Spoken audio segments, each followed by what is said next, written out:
All right, it's a super exciting game for the Jaguars yesterday. Celebrating is not done. We are not finished talking about it. We'll discuss it here more on Locked On Jaguars. You are Locked On Jags, your daily Jacksonville Jaguars podcast. Part of the Locked On Podcast Network. Your team every day.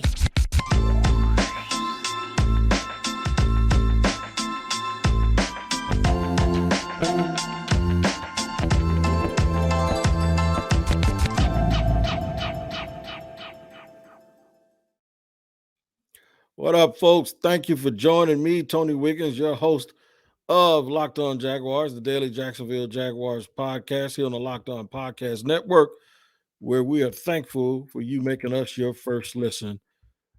And we're free on all platforms, making sure that you know it's your team every day. And wherever you get your podcast, you don't have to pay. It's absolutely free. Please like and subscribe on the YouTube page as well. Today's episode of Locked On Jaguars is presented by PrizePicks. PrizePicks is daily fantasy made easy. Pick 2 to 5 players, and if they score more or less than their PrizePicks projection, you can win up to 10 times your money on your entry. First-time users can receive a 100% instant deposit match up to $100 with the promo code Locked On. That's PrizePicks.com, promo code Locked On. It's Victory Monday, man. It is Victory Monday here on Locked On Jaguars. And I know you guys are absolutely celebrating, and I know you're absolutely thrilled and as happy as you can be that the Jaguars pulled out a 28-27 victory over a very good Baltimore Ravens team yesterday. We're going to talk about some of these moments. We're going to talk about some of these moments and the fact that if this is the beginning of an absolute turn for this franchise, at some point, all of these moments in this game will become epic. We'll break it down because we're so used to breaking down the one or two or a few mistakes that the Jaguars make that prevent them from winning.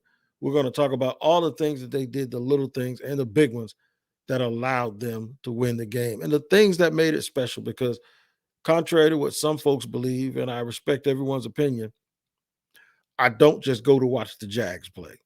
Sometimes you need a very elite dance partner to make it that much more sweet, especially when you win the game. So the immediate reaction yesterday that I saw in the locker room via video, I was not there at the stadium, was Doug Peterson saying this is a playoff caliber team, and this shows you that we're right there, that we're right there. It's all of the close games. It's all of the miscues. It's all of the coulda, woulda, shoulda that absolutely made this sweet. It's all of the times Doug went for it and people said he was chasing points that makes this that much sweeter to me because what this really does is it really lets you know that this is how they're going to be. Just because things don't work, it doesn't mean that those things were a bad idea. Just because plays that they called didn't work, this shows you what happens when you execute. And I tell people this over and over again.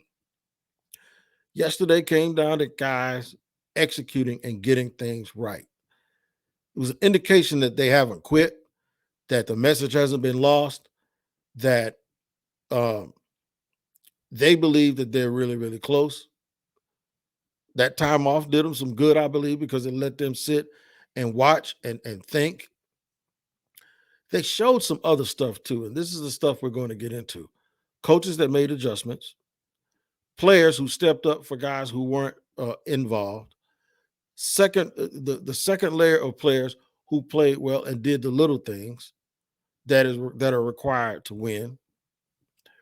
Guys who did things that did not really show up on the statistics, and then guys who did things that did show up in the statistics. So we're going to discuss all of that. We're going to spread that out between segment 1 and 2. And then in segment 3, I'm going to tell you why I think there are things that are so tangible that happened yesterday that they're actually going to carry over. Now, whether that means next week or the week after or next year, this will still be things that this team can build on. And I'll tell you the other things that could be, but I'm going to tell you the definite things I believe that they can absolutely build on from this point forward. Quickly, let me get to some of the dudes that did things that were so important that no one will remember them, except that when you look at the scenario of how the end of the game played out, how huge they were. First of all, the entire defensive unit early in the game for holding the Baltimore Ravens to 3 field goals as opposed to giving up touchdowns. Because if they score a lot of those points, this game goes an entirely different way, and the Jaguars are lagging behind. That's not what happened, though. They made Justin Tucker, who is the GOAT, by the way, and he'll be a part of something we'll talk about at the end of segment 2 or the beginning of segment 3. But they made Baltimore settle for field goals. They didn't stop scraping and scratching and fighting the entire time. Luke Fortner, at the end of the game, when Trevor Lawrence fumbled after being hit, ironically, this is another part of the story, by Calais Campbell. He got sacked by Calais Campbell, fumbled the ball. Calais Campbell, who had received a standing ovation as the mayor of Jacksonville, who's had nothing but a positive impact on this city, even in his absence, came back yesterday and had a lot of class. It was a class on behalf of him, the way he received it, and on the Jaguars for acknowledging him on the big board. The irony that he was the one that sacked Trevor Lawrence, the ball got fumbled. And then Luke Fortner, your rookie center, had the wherewithal to fall on the ball and not get caught standing around watching. All of these things. Now, fumbling isn't a championship thing, but making the best out of a mistake is a championship thing. It was just one of the few things that went right for Jacksonville yesterday. And these are usually things that we talk about that go wrong for Jacksonville, but it did not happen yesterday. A gang of this stuff to talk about that makes yesterday's game, I believe, one of the 5 best games in franchise history. It could probably climb up the pole a little bit in the pantheon of Jaguars history if they're able to use it as something that turns around, and this game is the catalyst for a nice run to end the season, or even if they don't get the huge run that they need to make the playoffs, what'll happen is it'll be something that you can hold on to for next year and say, that's what we're going to see more of. So we're going to discuss all of that, all of the players, some of the guys that also played key parts. And we're going to do that in just a second here on a Victory Monday edition. I know we're not used to saying that around here, right? But we are saying it today. It's a Victory Monday edition of Locked On Jaguars. Now, today's show is brought to you by Odyssey. This episode is brought to you by Audible. Audible is releasing a slate of new football podcasts that we're sure you're going to love. It's Audible, Audible. Find Block Forever now wherever you get your podcasts. This is a big deal, man, because you guys are going to love this. I love when the guys who actually kick that dirt around on the football field can do a good job of telling these stories and these unique stories, and that's just what this is. All right. Block Forever is a brand new podcast from former All-Pro Ryan Khalil and Audible. Khalil takes the conversation about football to the next level. He gives you, all the fans and insiders, look at the game through the eyes of the greatest players and personalities of all time.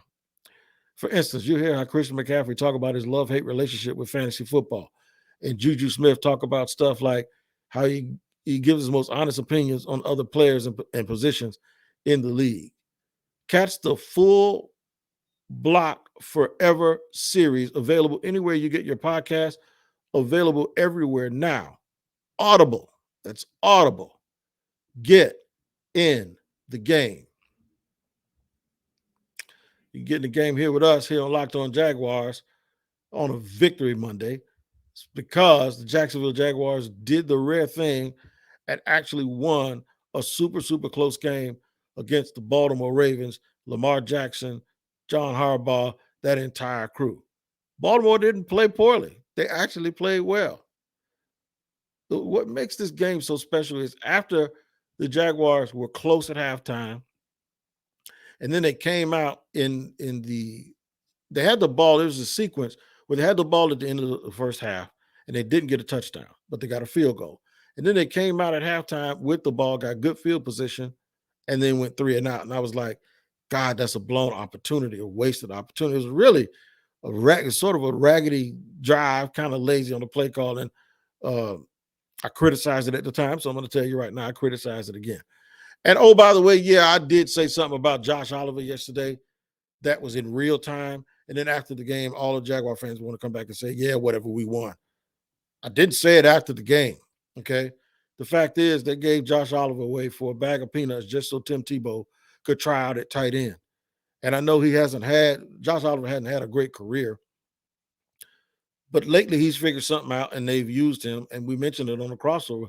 Kevin Ostracker from Locked On Ravens mentioned it, that the last couple of weeks, Josh Oliver showed up. When that room was completely empty, you had a guy come in here yesterday, score touchdowns and make a difference in the game, and that room is still pretty empty. Yeah, I'm going to bring it up that they gave him away for a bag of peanuts just so Tim could come try out for the team. But in any event, somebody told me too, they said he's not Gronk. Okay, like you don't think I know that Josh Oliver is not Gronk? Because if he was Gronk, then I would have been really calling them out on it, that they gave away the greatest tight end of all time just so Tim Tebow could try out for the team. But this is positivity today. It's all positive. Travis Etienne going out with a foot injury wasn't positive. Fortunately, he says he's fine. Doug Peterson said they could have gone back. He could have gone back in the game, but they decided just for precautions to hold off and don't let him play.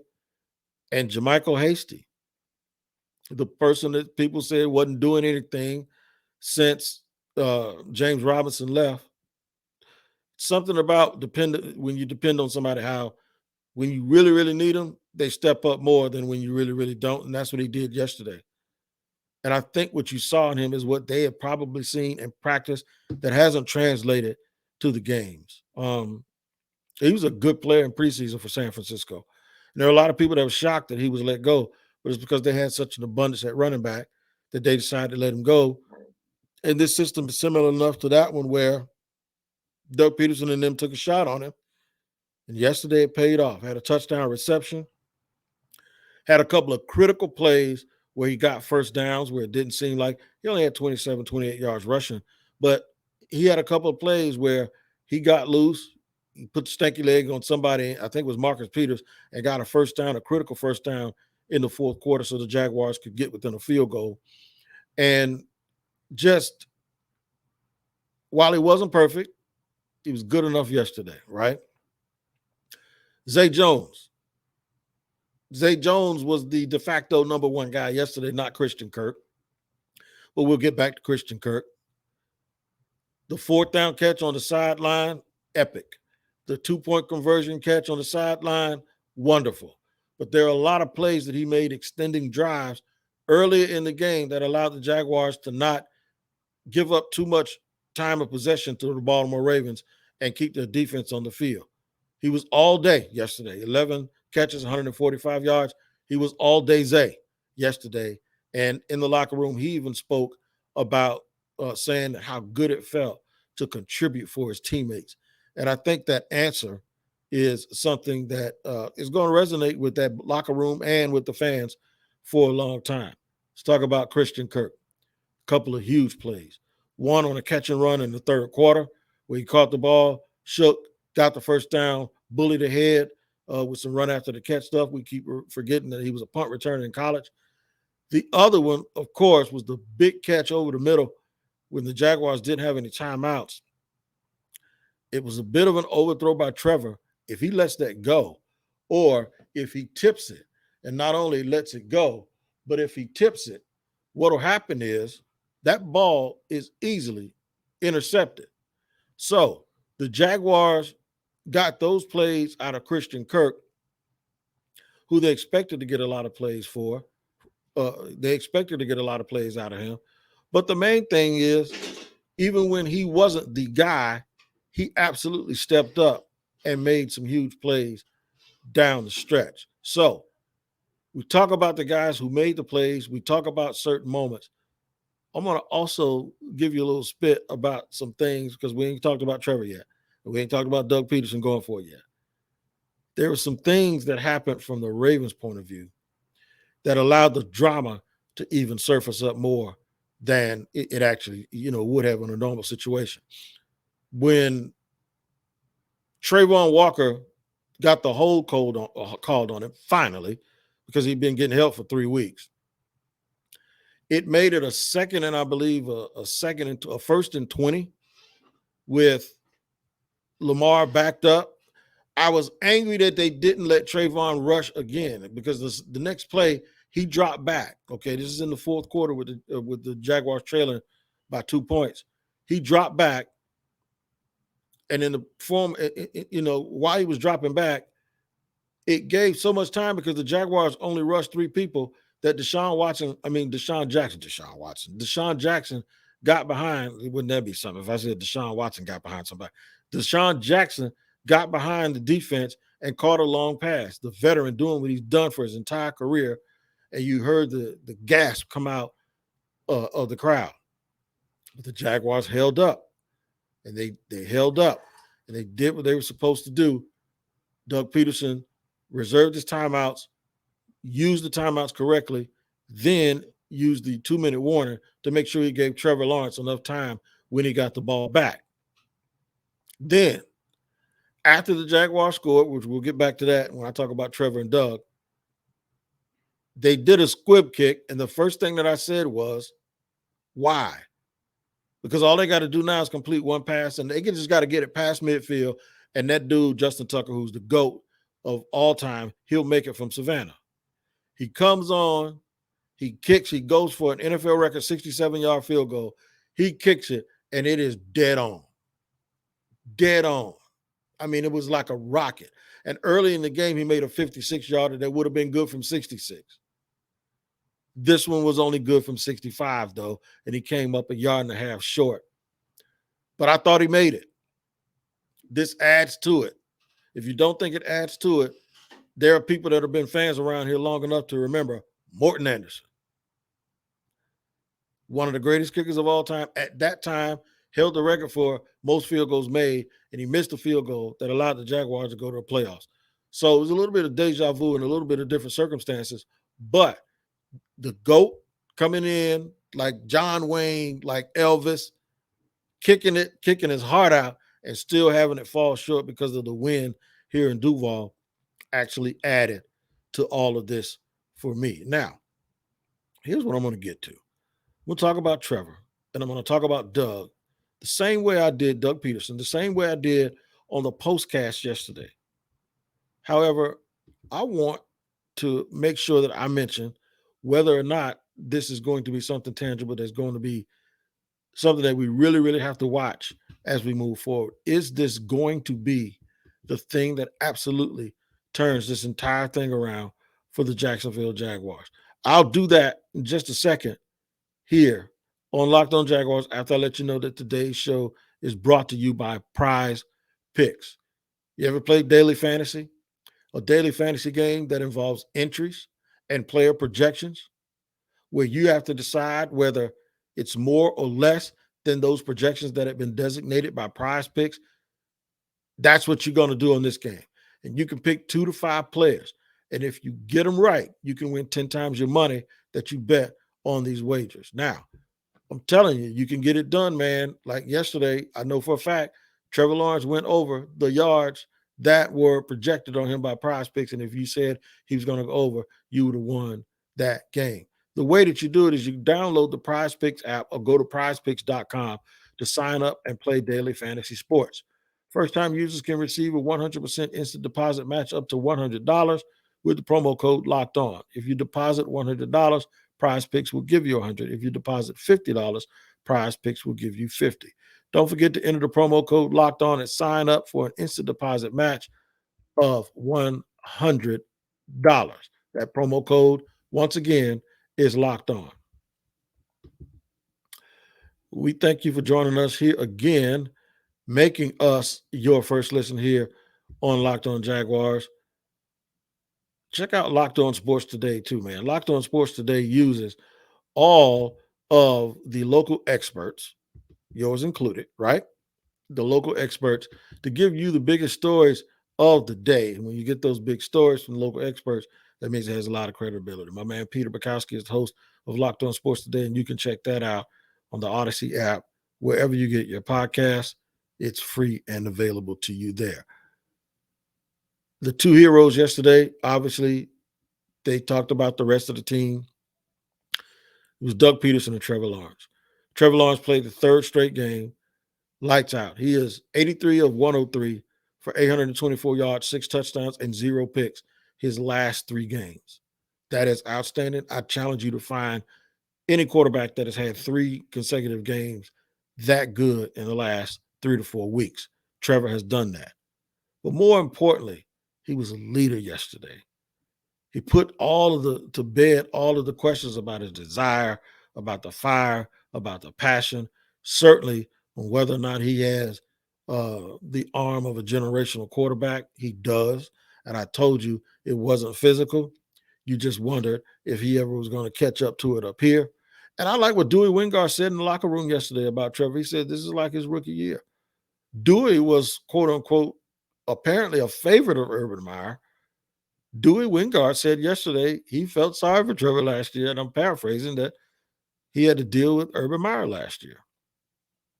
I love the fact that folks are openly acknowledging that this is really that kid's rookie year. Last year was whatever, man. You know, he probably had a lot of garbage in, garbage out, and things that he had to forget from last year. But yesterday, on a big stage, going up against one of the former league MVP, one of the best quarterbacks in the league, one of the best franchises in the league, one of the best coaches in the league. He showed up and showed out and was the absolute, in my opinion, in a lot of areas was the best player on the field yesterday, and it showed. So Doug Peterson, old aggressive Doug, finally got paid off for that aggression. And now this is what I kept telling people when I said, you don't get to turn that thing on and off. It is what it is. And while you can be smart about it a little bit, that's just how he's wired. It's how he was wired in Philadelphia. It's how he's wired here. You don't dummy down the offense. You keep the offense what it is. You just force your guy to play better. You don't change your approach. Whenever you look at results not coming in, it's easy to say, okay, we have to scale things back just to win games.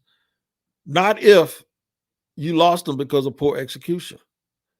I kept telling you, there's nothing wrong with the plays that are called. These guys just have to play better. Yesterday, they played better. And now you see the power of execution. The power of execution is not something you do sometimes. They need it every single time. The catch by Christian Kirk over the middle, the 4th down play, the 2-point conversion where no one was overthrown, the touchdown earlier to Jamal where no one was overthrown, where Trevor put the ball on the money where it was supposed to be. The throw to Marvin Jones Jr., perfect execution. He toe tapped and got his ankle down, got a touchdown. All of these things. Everything had to go just like it was supposed to, and it did. You have to try to be that way every week. I know it doesn't always happen, but yesterday was the culmination of Trevor Lawrence being great and Doug Peterson also coming through with his same aggression that allowed the team to be in the position they were and obviously win the game yesterday. Now, moving forward, what does it mean? Does it mean they're going to win every week? No. Does it mean they're going to make the playoffs? No. Does it mean that we're not going to see a little bit of regression here or there because of resistance from other teams and a different type of matchup? No. But this is still going to be something you can build on. Just like I said yesterday, we don't do moral victories. But when that crowd stood up and was like, we're going for 2, we're going to try to win this game, because you don't want to get into an overtime contest and the kicker for the other team is Justin Tucker. You go for it right now. We ain't got nothing to lose, as Doug said. You go for it right now and you win, and you put everybody on notice. This is what we're going to do all the time. And you let your team know that this is what they're going to do all the time. I'm not saying they're going to win the rest of the games, but what I'm telling you is this can be a prelude once they get to the offseason and get some more weapons like Calvin Ridley in and have another free agency class and have another draft class. And now they have guys that have had a taste of what it's like to win these type of games and win them in real fashion, not like they did last year against Buffalo, where it was just fool's gold. This was won off the muscle. This was won off of heart and determination. Now, this is something that could carry on. Now, it could be really, really special and memorable, and all of these things that we're talking about, if they do go on some sort of a magical run and win all of their games or all but one of their games, and have a chance at 9-8 or 10-7 to sneak into the playoffs, then I think we're cooking with grease. And I think this game might go down as a top 3 game in history if that happens.